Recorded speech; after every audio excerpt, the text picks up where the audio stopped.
Yo, halo teman-teman, kembali lagi bersama saya di Chanski Channel, channel yang membahas tentang hal-hal seputar anime dan manga.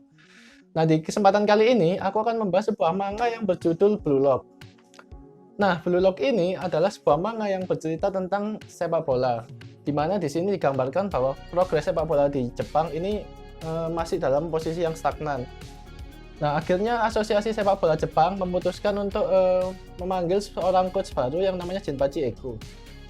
Dengan harapan coach baru ini bisa membawa terobosan baru dan membawa Jepang menjuarai Piala Dunia.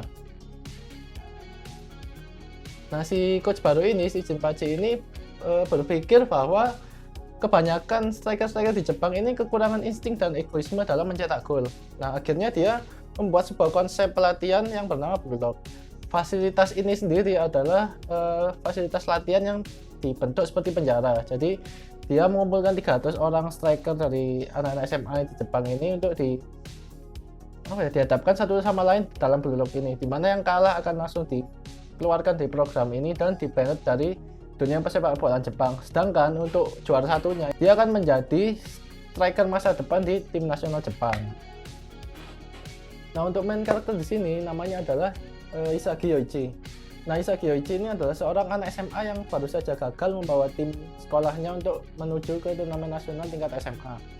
Nah, di pertandingan terakhirnya ini, Isagi yang sebagai striker sudah menemukan peluang untuk mencetak gol, tapi malah memberikan bolanya ke temannya, mengumpan bola ke temannya, sehingga peluang gol tadi akhirnya gagal.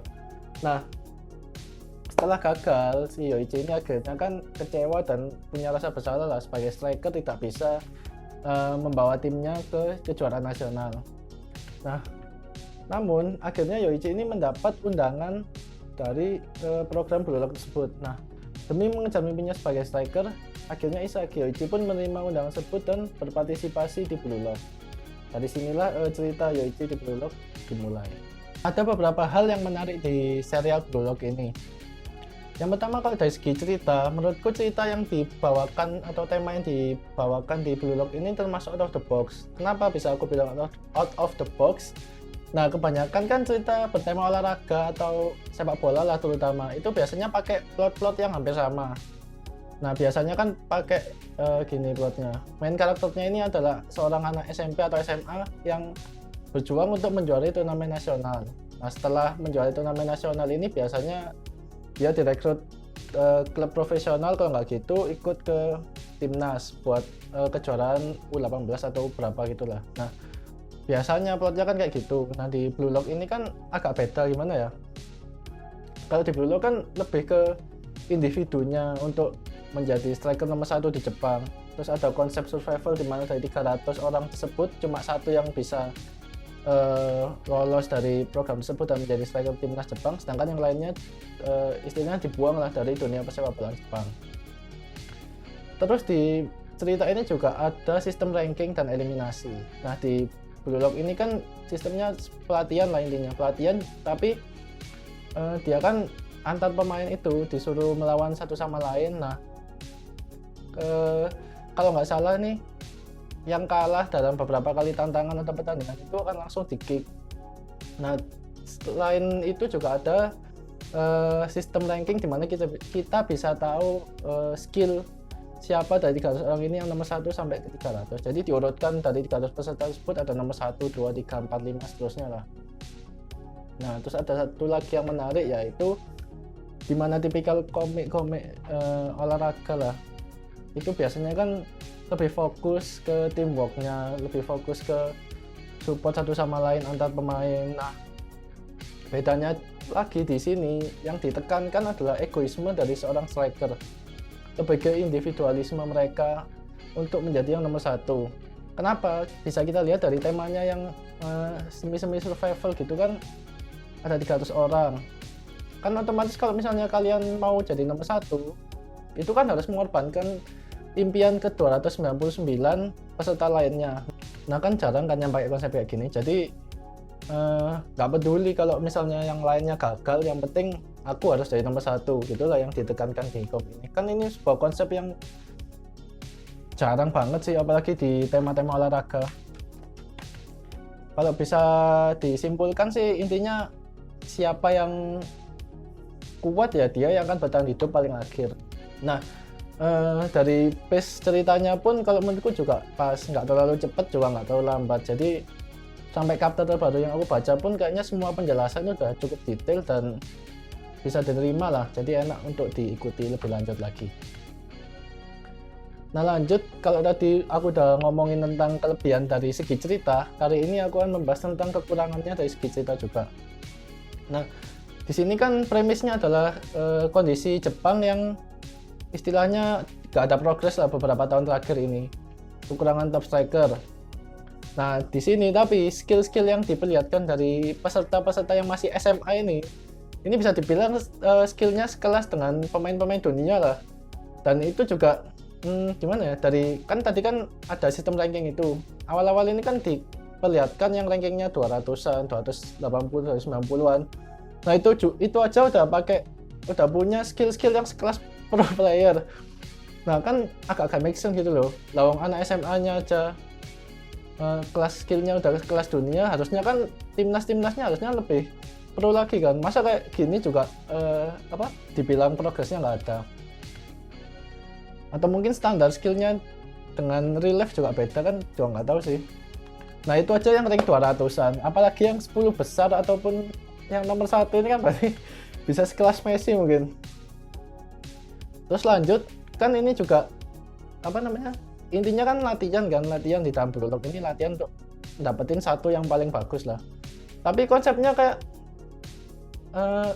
latihan tapi nggak ada pelatihnya secara real gitu loh, kan lebih kayak diadu satu sama lain. Jadi pesertanya ini disuruh berkembang sendiri tanpa ada pelatih yang benar-benar ngelatih di sana, ngajarin teknis atau apapun itulah. Nah ini sih kalau menurutku yang kurang. Lanjut ke segi gambar, kalau dari gambar sih menurutku nggak ada yang bisa dikomentarin sih, karena menurutku sendiri juga udah bagus banget, gambarnya udah top, no debat lah. Ini gambarnya udah, ini pengarangnya gak males gitu loh gambarnya, jadi enak banget dilihat. Terus dari backgroundnya, dari orangnya juga bagus dan sangat enak untuk dinikmati dan dibaca. Lanjut lagi ke segi karakter. Nah segi karakter ini kan untuk seri ini kan lebih ke individualisme kan, seperti yang aku bilang tadi. Nah ini sangat fokus ke main karakternya kalau menurutku. Jadi kita dikasih lihat gimana ya, perkembangan main karakter dari awal sebelum masuk Blue Lock, tujuannya apa, backgroundnya gimana. Terus di Blue Lock ini nanti dia berkembang mulai dari kalau nggak salah nomor 290 berapa, nanti akhirnya dia juga bisa rankingnya naik. Nah ini benar-benar dijelasin lah secara detail perkembangan karakternya, main karakternya ini si Yoichi Isagi ini. Juga untuk skill-skillnya juga diperlihatkan secara jelas dan detail.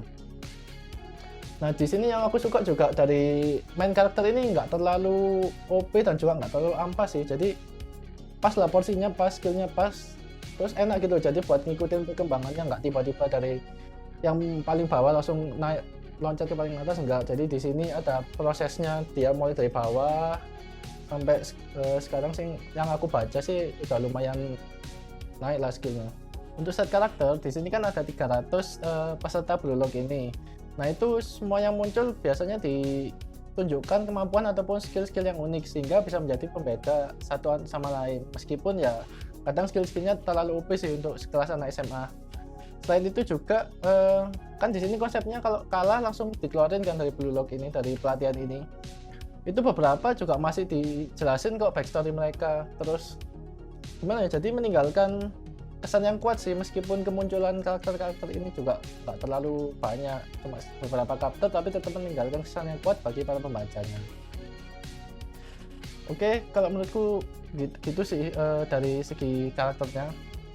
Jadi secara keseluruhan overall seri ini sangat menarik untuk dibaca. Kenapa? Yang pertama jelas karena konsepnya yang sangat fresh dan out of the box, menggabungkan battle royale ataupun survival dengan olahraga. Terus juga membalikkan konsep manga olahraga yang selama ini sudah beredar ataupun sudah muncul. Ini kan benar-benar satu buah manga yang sangat jauh beda dari yang lain. Terus juga kalau dari kekurangannya ya itu tadi, kayak nggak ada pelatihnya, terus skill-skillnya yang menurutku kurang realistis sih di tingkat anak SMA. Tapi kayaknya kekurangan itu ketutupan sama gambar dan plot cerita yang cukup bagus. Kalau menurutku sih sangat perlu dibaca menemani PSBB kalian di rumah. Oke, sekian dulu video kali ini. Terima kasih buat yang udah nonton.